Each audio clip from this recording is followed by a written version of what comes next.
Aujourd'hui, je vais vous parler de l'essai Comment jouir de sa lecture de Clémentine Beauvais, où elle nous fait part de son opinion, mais pour autant, elle reste ouverte au débat, à la discussion et à la réflexion.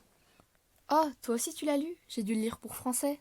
Oh, mais moi aussi je l'ai lu pour l'école. Ce que je trouve super intéressant, c'est qu'elle nous interroge sur notre manière de percevoir nos plaisirs et sur le développement de l'esprit critique vécu durant la lecture. Mais comment est-ce qu'elle nous laisse autant de place à la réflexion?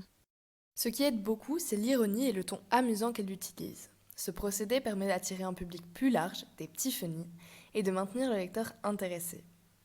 On peut le remarquer dans ce passage où elle utilise une anaphore lorsqu'elle répète gros soupir et aussi une gradation car ronchonner est plus fort que le soupir.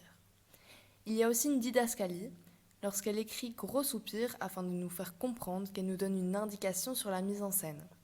Ces trois figures de style amènent vraiment un ton comique au texte.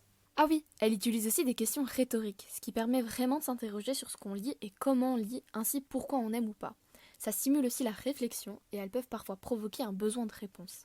On remarque ici un enchaînement de questions qui, à première vue, semble nous inviter à la réflexion, mais la parenthèse vient brusquement la couper. De nombreuses interrogations qu'elle adresse au lecteur sont présentes.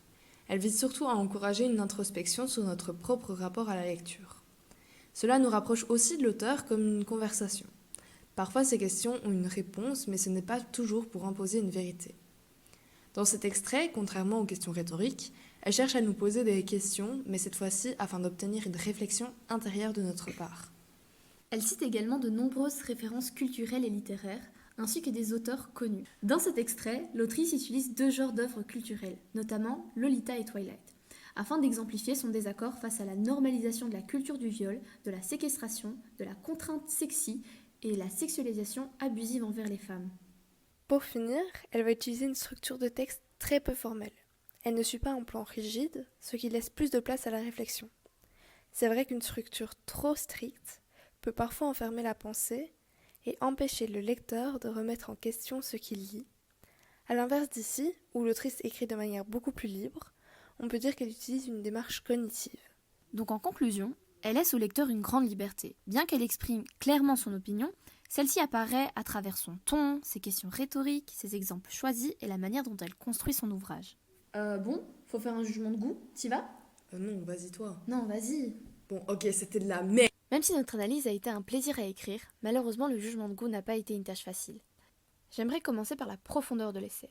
Bien que l'auteur ajoute une touche d'amusement et n'hésite pas à écrire ce qui lui sort par la tête, j'ai personnellement trouvé qu'elle en faisait trop et cela m'empêchait de le lire avec amusement. Si j'ai trouvé que l'auteur allait dans tous les sens. Lorsqu'elle partait d'une idée pour en arriver à une autre, je décrochais beaucoup trop facilement. Et je devais relire depuis le début de la page afin de me souvenir de ce dont elle parlait. Bien évidemment, on respecte son travail et on n'a pas tout détesté. Quand bien même on s'y perd parfois, l'auteur reste clair dans ce qu'elle veut exprimer et réussit à tout dire en seulement 30 pages. On conseillerait à tout le monde de lire son essai afin de forger son propre avis comme elle l'a conseillé dans son livre. Merci d'avoir écouté.